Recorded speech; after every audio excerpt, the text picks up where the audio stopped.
वापस लो, वापस लो, आवाज दो, आवाज दो, नारे तकबीर, नारे तकबीर, రద్దు చేయాలి, రద్దు చేయాలి. ఎందుకు ఈ రోజు మనం ధర్నా చేయాల్సి వచ్చింది, ఎందువల్ల వచ్చింది మీకు ఒక 5 నిమిషాలు తెలుసు, కానీ మేము చెప్పాల్సిన బాధ్యత ఉంది కాబట్టి చెప్తా ఉన్నాం. ఈ ఏప్రిల్ నెల 4, 5 మనకి రంజాన్, 31 ఉగాది వచ్చింది. తెలుగు అదేవిధంగా ముస్లింలందరూ కూడా చాలా సంతోషంగా ఈ పండుగలు చేసుకున్నాం. అయితే ఈ పండుగలు చేసుకున్న తర్వాత 3, 4, 5 తేదీల్లో వక్ఫ్ బోర్డ్ సవరణ చట్టం చేయాల్సి వచ్చి పార్లమెంట్ లో చేశారు. పార్లమెంట్ లో చట్టం చేసినందుకే ఈరోజు దేశవ్యాప్తంగా కూడా ముస్లింలు ఆందోళన చేస్తా ఉన్నారు. ఈరోజు ముస్లింలు ఒకటే కాదు ఆందోళన చేస్తా ఉన్నది, ఈ బిల్లు వలన హిందువులు కూడా వ్యతిరేకిస్తా ఉన్నారు. దాన్ని గుర్తు పెట్టుకోవాలని మేము అందరూ కూడా మీకు ముస్లింలు ఒకటే కాదు హిందువుల సైడ్ నుంచి కూడా ఈరోజు ఉంది, కమ్యూనిస్టుల సైడ్ ఉంది, లౌకిక వ్యవస్థ వైపు నుంచి మీ వైపు ఉంది. ఒక్కసారి ఈ వక్ఫ్ బోర్డు బిల్లు ఏమి, వక్ఫ్ బోర్డు బిల్లు వలన మాకేం నష్టం చాలా మందికి అడుగుతారు. చాలా మంది కొంతమంది ఇంకొక మతానికి సంబంధించిన వాళ్ళు ఇదంతా కూడా వక్ఫ్ బోర్డు భూములు అన్ని దోచేసుకుంటా ఉన్నారు. ఇప్పుడు చట్టం చేశాడు నరేంద్ర మోడీ మంచోడు అని చెప్తా ఉన్నారు. మనం కూడా చూస్తా ఉన్నాం సోషల్ మీడియాలో. భారత రాజ్యాంగం డాక్టర్ బాబాసాహెబ్ అంబేద్కర్ రాజ్యాంగం రాశాడు. ఆ రాజ్యాంగాన్ని తూట్లు పడుస్తా ఉన్నాడు నరేంద్ర మోడీ. కాబట్టే ఈరోజు రోడ్లోకి రావాల్సి వచ్చింది. ఆర్టికల్ 26, ఆర్టికల్ 24, ఆర్టికల్ 25, ఆర్టికల్ 14లో స్పష్టంగా రాయబడింది, వక్ఫ్ బోర్డు ఏ మతం చెందినటువంటి ఆస్తులు ఆ మతానికి సంబంధించినటువంటి వాళ్ళ పెద్దలతో ద్వారా వాళ్ళ ఇష్టానుసారంగా చేసుకోవచ్చని ఆర్టికల్ చెప్తా ఉంది. నరేంద్ర మోడీకి ఏ ప్రమాదం వచ్చింది? నరేంద్ర మోడీకి ఒక్కటే ప్రమాదం, ఈ వక్ఫ్ బోర్డు భూముల్ని సవరణ చేయాలి. అసలు వక్ఫ్ బోర్డు భూములు ఎన్ని ఉన్నాయి మన దేశంలో తెలుసా? ఈ భారతదేశంలో 9 లక్షలకు పైగా వక్ఫ్ బోర్డు ముస్లింల భూములు ఉన్నాయి. ఉమ్మడి ఆంధ్రప్రదేశ్ లో 1,45,000 ఎకరాల వక్ఫ్ బోర్డు భూములు ఉన్నాయి. మన కర్నూలు జిల్లాలో కూడా, ఉమ్మడి కర్నూలు జిల్లాలో 28,795 30 సెంట్ల భూమి ఈరోజు వక్ఫ్ బోర్డు భూమి ఉంది. ఈ వక్ఫ్ బోర్డు భూమి ఇప్పటికే ఈ దేశంలో బిల్లు వచ్చింది. ఈరోజు ఎంత డేటు? 20, 15 రోజులు కాకముందుకే అప్పుడే వక్ఫ్ బోర్డులు మొత్తం పడగొడతా ఉన్నారు. ఏమంత అవసరం వచ్చింది?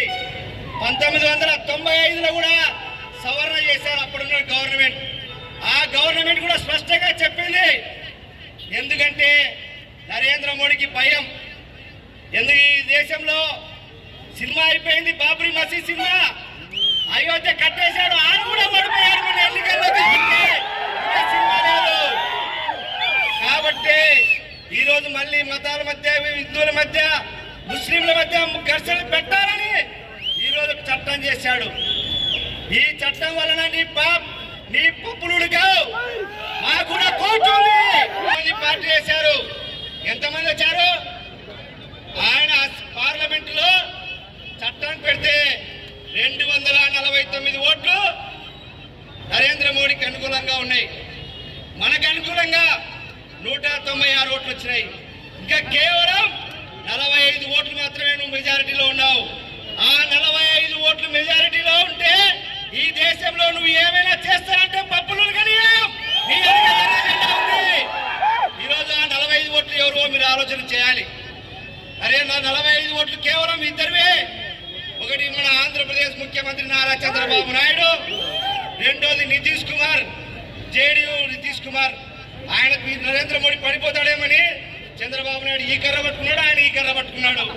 వీళ్ళకి మనం ఓట్లేసి గెలిపించాం. ఒక్కసారి ఆలోచన చేయండి. మనం ఎన్నికలు ఏ రాజకీయ పార్టీ అయినా ఉండొచ్చు, తెలుగుదేశంలో ఉండొచ్చు, వైఎస్ఆర్ ఉండొచ్చు. ఈరోజు కానీ ఈ దేశంలో మైనార్టీల మీద దాడులు జరుగుతూ ఉన్నాయి. మేమందరినీ కూడా అడుగుతా ఉన్నా, 2014 నుంచి అధికారంలోకి వచ్చిన నరేంద్ర మోడీ కేవలం రైతులకు ఏమైనా చేశాడా? లేదా విద్యార్థులు చదువుకునే నిరుద్యోగులకు ఏమైనా చేశాడా? మహిళల మీద అత్యాచారాలు ఆపాడా? ఎక్కడా లేదు. నేను టీ అమ్ముకునేవానని చెప్పి అధికారంలోకి వచ్చిన నరేంద్ర మోడీ ఈ రోజు కేవలం ఈ 11 సంవత్సరాల్లో ఎవరి మీద దాడి అంటే మైనార్టీల మీద తప్ప వేరే వాళ్ళ మీద దాడి లేదు. సిగ్గుందా కమ్యూనిస్ట్ పార్టీ? ఈరోజు ఈ దేశం కోసం 200 సంవత్సరాలు బ్రిటిష్ పరిపాలన చేస్తే 200 సంవత్సరాలు బ్రిటిష్ పరిపాలన చేస్తే ఈ దేశం కోసం ప్రాణాలు అర్పించింది ముస్లింలు కదా. ఇండియాకి ఇది ముస్లింల ఐక్యత. ఈ దేశంలో ఒక హిందూ ముస్లిం అన్ని మతాలు, సిక్కులు బౌద్ధులు అన్ని మతాల సర్వ సమ్మేళనమే భారతదేశం. ఒకటి తాటాకు చెప్పులకు లంగేది కాదు. మనం కూడా అడుగుతా ఉన్నాం. మేమన్ననే నంద్యాలలో పెద్ద 10,000 మంది వచ్చారు. నంద్యాలలో పోలీసులు కూడా పర్మిషన్ ఇవ్వలే. ఎస్పీ కూడా మంచి అయినా ఫరూక్ మంత్రిని అడిగినాం. జేడీయూ బీహార్ లో ముస్లింలు 5 మంది ఉన్నారు. ఎమ్మెల్యేలు రాజీనామా చేశారు. మన ఆంధ్రప్రదేశ్ లో ఒక్క ముస్లిం ఎమ్మెల్యేలు చేశాడా? లేదా ఈ దేశంలో బీజేపీ పార్టీకి ఒక్క ముస్లిం కూడా ఎంపీ సీట్ ఇవ్వలేదు. ఒక్క ముస్లిం కూడా ఎంపీ సీట్ ఇవ్వలేదు. కనీసం మంత్రిత్వ శాఖ పెట్టుకొని కూడా ముస్లిం లేడు. ఇలాంటి దౌర్భాగ్యులు ఈ రోజు ఈ దేశంలో చట్టాల సవరణ ఎండకు నిప్పులు పండుతున్నా ఈ దేశంలో ప్రజాస్వామ్యం బతుకు పోరాటం చేస్తా ఉన్నాం. ఈ పోరాటానికి మీ అందరూ కూడా హామీ ఇస్తా ఉన్నాం. మీ తరపున ఎర్ర జెండా ఖచ్చితంగా సిద్ధంగా ఉంది.